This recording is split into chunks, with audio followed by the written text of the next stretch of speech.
In this video, I want to talk about how you can use the replay on TradingView. Now to use this, you want to click on the replay up here once you're on any chart.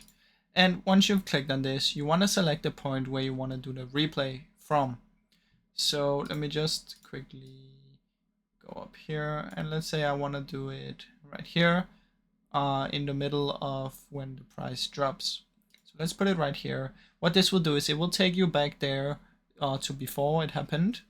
And then what you can do is you can analyze your trade and stuff like this. And you can see here, if I go forward a little bit, it's gonna drop exactly as we saw on the chart. So that is basically how the replay works. And I really hope you enjoyed this short video. You can use the sell and buy option here to see how you would have performed if you did the other one. Now, if you enjoyed the video, please leave a like and subscribe, as it helps me out a ton. Thank you so much for watching.